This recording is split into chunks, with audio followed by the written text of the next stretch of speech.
The following episode contains adult content and violence. Listener discretion is advised. Stick around after the episode for some important reminders. And don't forget, Legacy is a serialized podcast, which means you shouldn't have skipped episode 2.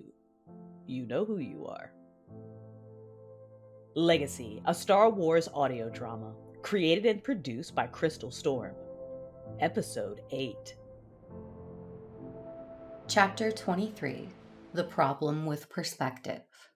Ice-cold wind whipped around my road. I could smell the incoming snow on the frosty air and welcomed it. I liked this planet. It reminded me of a time when I crafted my first lightsaber, when everything had been so simple. I sighed quietly, shaking my head at myself. It was important to stay in the present, to not dwell on the past, but that was extremely difficult when I could feel the darkness coming and knew the cause of it. My sister. No, I corrected myself. Laresa and Xerrin died the same day. An evil Sith Lord now stood in her place. An apprentice to Darth Angral, the Emperor's wrath, who plotted to destroy everything I held dear. Darth Virez posed a threat large enough that I could no longer keep my dirty little secret from the Council. Years ago, I told them Laresa had taken her own life, even when I fought Laresa. No, Darth Virez, on the Emperor's secret space station. I had not revealed to the Council that it was my sister. But circumstances were so severe that I no longer had any choice but to tell them the truth. Tython was at stake. I was pulled slowly from my thoughts when I felt Elijah's approach. I did not turn to look at him as he stood beside me. Where is she, Elijah? Who? Don't play games with me, please. You know who. Does it still hurt you to say her name? Elijah? I don't know where she is, Xerrin. I slowly turned, looking at Elijah. The Force outlined him for me, gave him the vague features and colors, but it was the kind of sight a mere Luca was used to. He was of the light side. He'd always proven that. And he'd saved my life once. Regardless of that, he was hiding something. After my battle with Darth Virez, I no longer completely trusted my instincts. Something was throwing them off. Why else would I have sensed something of the light still left in Darth Virez? You've seen her. That much is true, though it was several months ago. She sought me out concerning an issue with her apprentice. Explain. He's in love. Elijah, I won't pretend to understand why you hold a Sith in such high regard, but you felt the impending danger. Of course. Why do you think it comes from Laresa, though? Who else could it be? She loves you, Xerrin. I was silently thankful I kept my arms crossed and tucked under the sleeves of my robe so Elijah could not see the clench of my hands. She does not. If she did, she would surrender and let justice be done. Instead, she plots against both the Empire and the Republic, but we both know it is the Jedi who are her targets. Now, why do you think that? Stop this. You stand for the light. You've cured all doubters of suspicion that a Chiss could serve the Republic and done a great service to your people.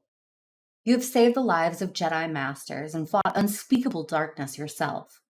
Why won't you help me stop her? Because your pain has blinded you. She is not your enemy, Xerrin. How can you say that? After all the atrocities she committed as a Sith? As the Emperor's wrath? Will you not listen to your heart? I will listen to the Force and my conscience. They do not steer me wrong. Both tell me Darth Virez must be stopped. She conquered Dubrillion for Risha Drayan. If you're looking for her, she may be there. Convenient. Neither Republic nor Empire is permitted on that planet. Well, I'm sure if you ask nicely. I will find her, Elijah. And I will stop her. I do not doubt you, Xerrin. I only wish you understood the matter as thoroughly as you think you do. I understand she is a Sith who has chosen the dark side. I need know nothing else. She seeks redemption for her crimes. I have yet to see any evidence of that. The inside information that always seems to come to your allies on the missions you are directly involved in, where do you believe it comes from? The blood, sweat, and sacrifice of those who oppose the Emperor. Who else? Are you so certain? If you know something, Elijah, say it. When Euphrates was miraculously saved, whom do you believe caused that? What do you know of her machinations? I am merely trying to give you a different perspective, Xerrin. Prove what you say or stop saying it. Until then, I will not believe that Darth Virus, the Merciless, has ever assisted me. Would you truly believe it, even if I could prove it? Of course I would. I would much rather believe that she is not so far gone she cannot face redemption. I simply don't share your optimism. I didn't save your life on Angrel's ship. She did. Out of all the things Elijah could have said, I did not expect that. Near the start of the Cold War, I was forced to kill Darth Angrel's son. Angrel was never a fan of the peace treaty anyway, and openly waged war on the Republic afterwards. Darth Angrel killed my master, Orgus Din, for the whole Republic to see. The day Angrel's attack on Euphrates failed, I boarded his ship and confronted him. But despite my best efforts, he overpowered me. The last thing I remembered was his force power slamming into me. When I'd woken, Elijah was kneeling over me, tending to my wounds, and Angrel was gone. Laresa was there?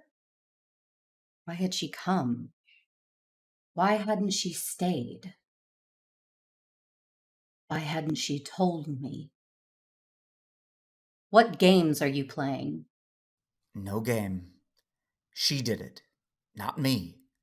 She fought him, subdued him, called me to get you, and dragged him before the Dark Council to face punishment for his violation of the treaty. If she did that, it wasn't for me. It was to gain his power, and it worked. She's now the Emperor's wrath. If you say so, Master Jedi. Is there anything else? No, Elijah, that's all. But if I find out you're helping her, I will report you to the Council. I know you will. May the Force be with you, Xerrin. And you.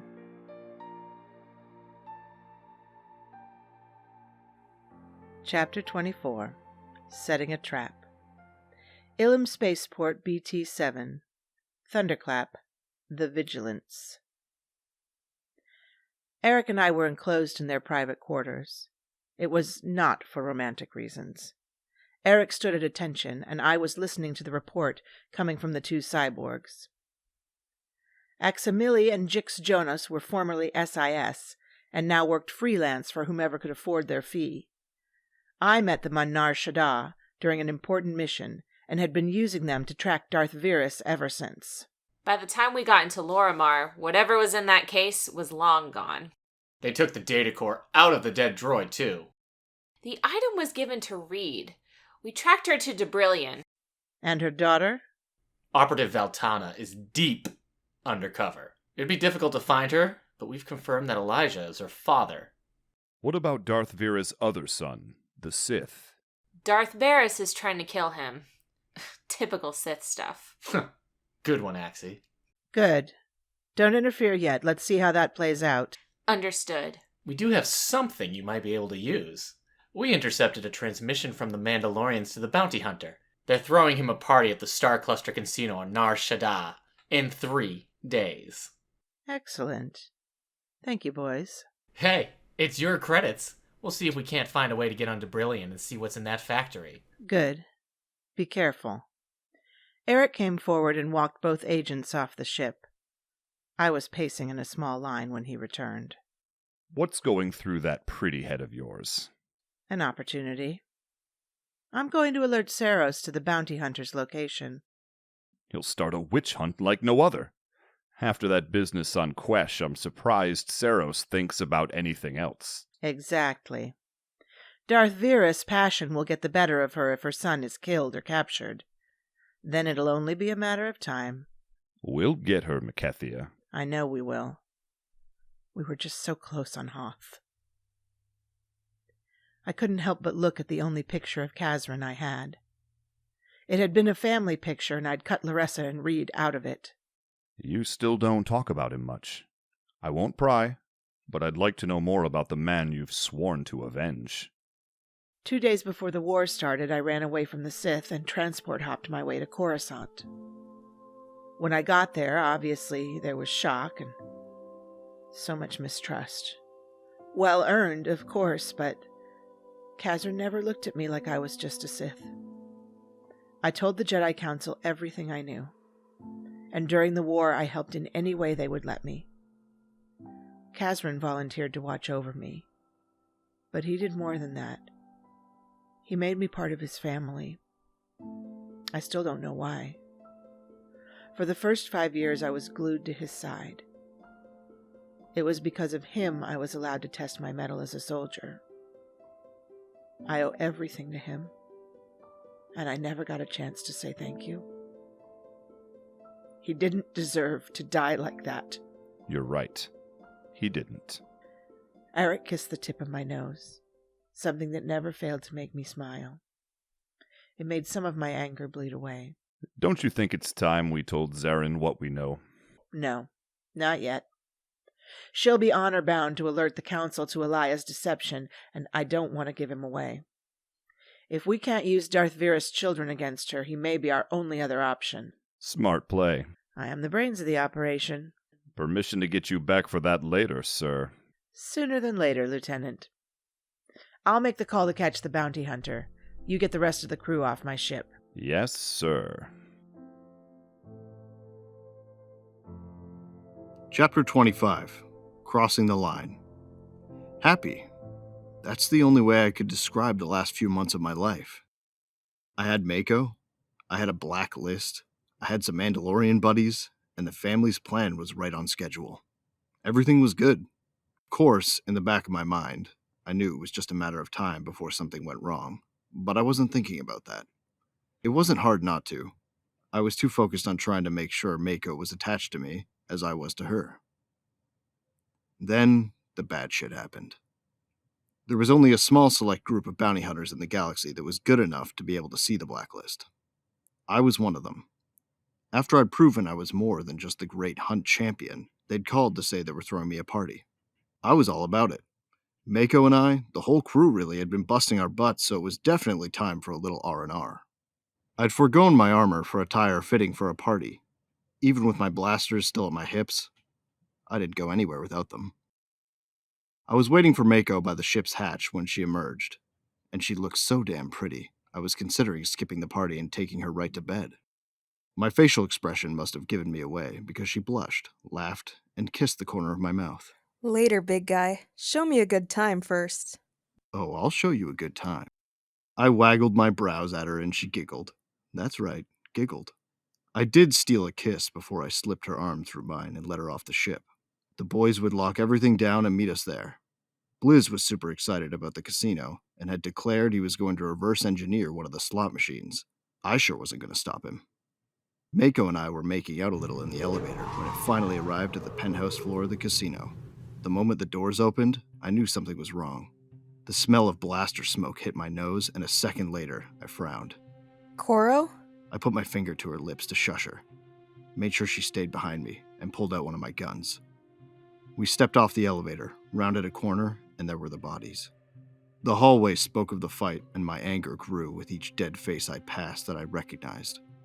I stopped by one, kicking the body over with my booted toe, and saw that she'd been killed by a lightsaber. Then I heard voices. I narrowed my eyes and crept towards the open archway, close enough that I could hear the conversation. I see they refuse to cooperate, and no sign of the fugitive. No matter. Advance the timeline and call in support. I recognized the voice. Months ago, back on Kesh, some idiot Republic, whatever, tried to have me arrested for killing Jedi Master Kalian Jarrow. Coming after me was one thing, but this? He'd gone too fracking far. I barged into the room and saw Jedi talking on the holocom. I pointed one of my blasters at the Jedi, the other in the direction of the 3 Republic guards that had survived the fight. Looking for me? This is your last chance to surrender peacefully. Don't be as foolish as your friends. Peacefully? You call this peacefully? Without hesitation, I turned both my barrels onto the guards, and with 3 quick shots, I blew open their heads. How's that for peacefully? The Jedi let out a scream of anger and charged me. Mako, get back! I rolled out of the way of the Jedi's lightsaber. She came at me again, deflected some of my blaster fire, and tried to get in close, which was just stupid. The minute she thought she was close enough to run me through, I flicked a switch on my blaster and a stream of fire came out right into her face. She screamed, dropping her lightsaber and falling backwards. I shoved my blasters back onto my hips and picked up her lightsaber. Walking over to her, I stared at the holocom as I held her own blade. How high do I have to stack the corpses before you get the message? Without waiting for a response, I shoved the Jedi's own lightsaber into her chest. You will not continue to murder Jedi with impunity. Oh yeah? Want to be next? All you gotta do is come get me. I shut off the connection. I tossed the lightsaber aside and took a few deep breaths to calm myself down. Wasn't working though. Is this our fault? Did we just get them killed? No, they weren't strong enough to stay alive. What?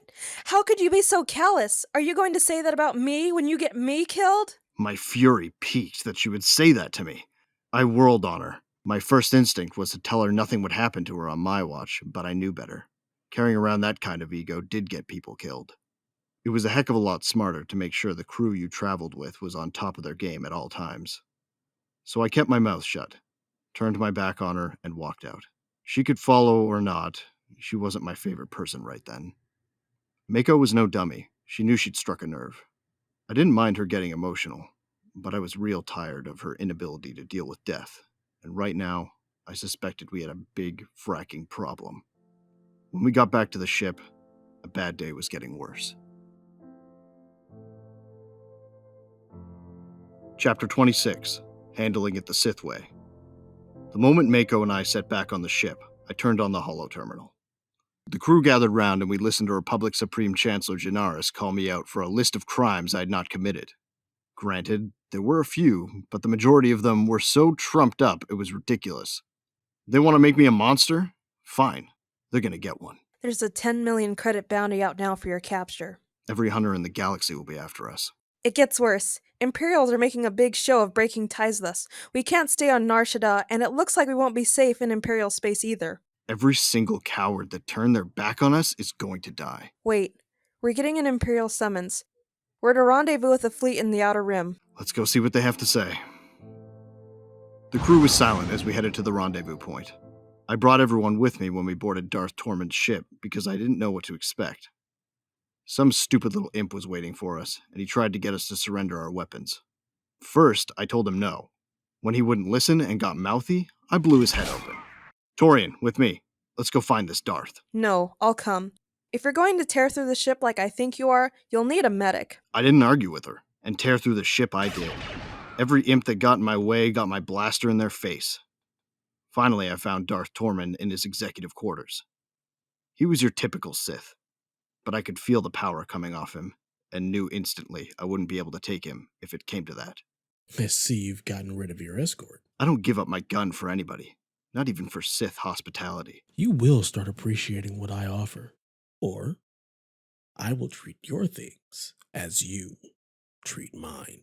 Darth Tormund lifted his hand, and Mako started choking. I cannot tell you the fear that went through me, especially when he didn't stop. Enough! Darth Tormund smirked and let her go, but by then she'd passed out. I caught her form, and the ugly Darth kept speaking like he hadn't just done that. I was only half listening to him because I wanted to kill him, and I was going to. I vowed as I carried Mako back to the crew. But I'd accepted his offer. War had broken out on Corellia, and he wanted Supreme Chancellor Janaris' head on a platter. I wanted the stupid mustache Jedi who I knew was Battlemaster Jun Saros. We needed to draw out Saros to get to the Chancellor, so it was a win-win. Except I was going to make sure Tormund got the short end of the stick. Back on the ship, I didn't give the crew a destination right away because I needed a moment to think. We floated out in deep space, and the boys made themselves busy. Mako had woken, a little shaky, but none the worse for wear. She went to shower, and I stayed at my desk, frowning darkly at the wall. Darth Tormund made me realize Mako could not come with me on this next little phase of my journey. He could pit her against me in an emotional way, and I wouldn't let him use how I felt about her to manipulate me. And truth be told, it was probably better we took some time. I didn't have the urge to do the honorable thing where either the Republic or the Empire was concerned. Right now, I just wanted to destroy things until I got my name cleared and set the record straight. Mind made up, I rose to my feet and went on my holocom. A few seconds later, my brother's face appeared. Lancoro, I'm hearing some interesting things about you. What's your situation looking like, big bro? My master tried to have me killed. The fool. Typical day, then. What's troubling you? How can I help? Do you have room for a slicer on your ship? Not just a babysit. She's a workhorse. I have much need of a good slicer, in fact. You're Mako? Yeah. Something wrong? I've got some business to handle, and I'd prefer she wasn't around for it. Bring her to Dubrillion. I will meet you there, and you can give me the full story. Will do. Thanks, Ven. I will protect her with my life, and keep her so busy she won't have time to be angry at you.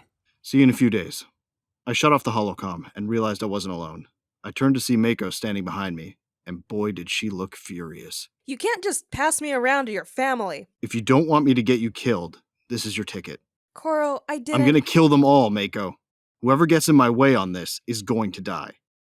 I could tell by the expression on her face that she didn't like it, but it was the truth. The kid gloves were off. I was gonna handle this the Sith way because the Republic sure the frack had. But really more than that until I got a little stronger. Darth Tormund was the big reason. My gaze strayed to her throat, and I remembered how terrified I'd been when he'd started force choking her. My face tightened. Look, if you don't want to go to Vansito's ship, don't. I'll drop you off wherever. He needs the help, though. I'll get my things. Stay in my quarters until we get there. I'll sleep in the lower bunks. Before she could argue with me, I walked past her, into the cockpit, and shut the door. The journey to Dubrillion was the longest 3 days of my life. I'd never been so fracking glad to see a city's spaceport, because any more time out, my resolve might have broken. Mako kept her distance, and I hated it. To add to that, every time I passed her on the ship, she kept throwing melty looks my way, and it was ripping me up inside. I had to do this, though. There wasn't another choice. When we landed, Vansito and Vet met us in the spaceport. I hugged my brother tightly and kissed Vet on the cheek. Vet wisely went up to Mako and took her aside. I really loved that Twi'lek. And from the expression on my brother's face, as he briefly watched her depart, so did he. Vansito looked at me seriously once the girls were gone. How can I help? You already are. Plus, you've got enough on your hands dealing with Darth Barris. I'll clean this mess up. If you need backup, though. I'll call. I promise. Thank you. You're my brother. There's no thanks needed. Good hunting, Lancoro. Good hunting, Vansito. I slid my gaze to where Mako stood with Vet. Vet was talking to her, but she didn't appear to be listening. Instead, she was staring right at me. She was giving me that fracking melty look again, and I really, really wanted to run over and kiss her goodbye. I didn't. Instead, I backed up, turned around, and walked away. I had hunting to do.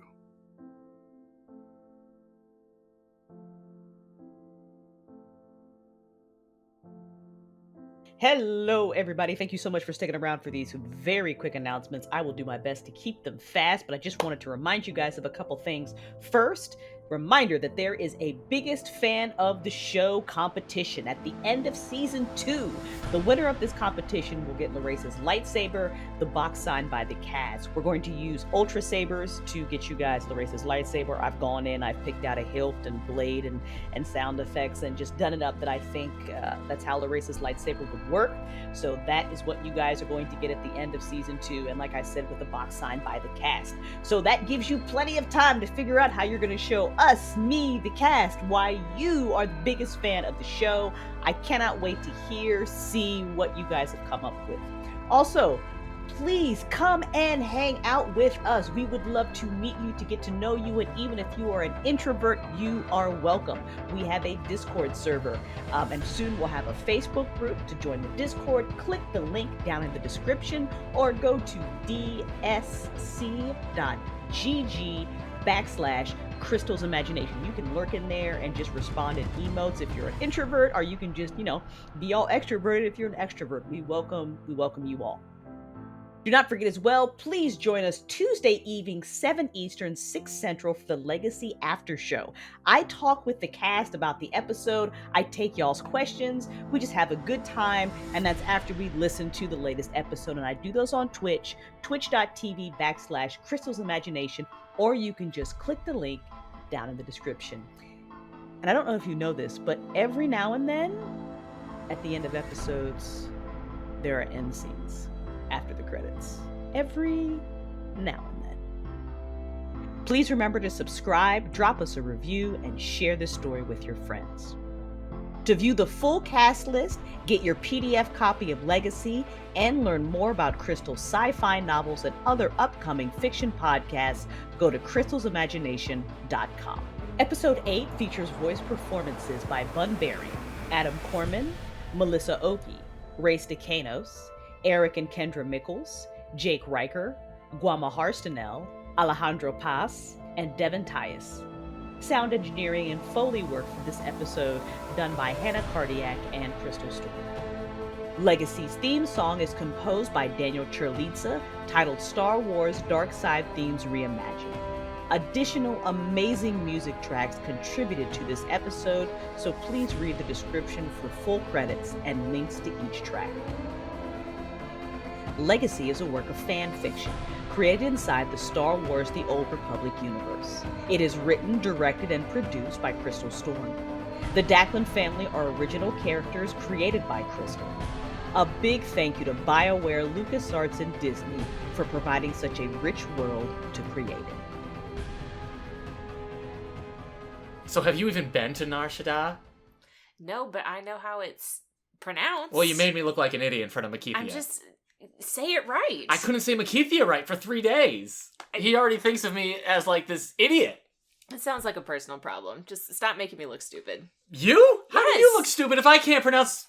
Because we're a team. If you're pronouncing things incorrectly, it's going to make us both look stupid. In the future, you do all the talking then. Okay, great. Oh, really? Yeah. Yeah, okay. I would prefer that. That will work out great. Not like when we were on Keshik all those years ago and I let you do the talking. Except guess what? Axie can't speak Wookiee.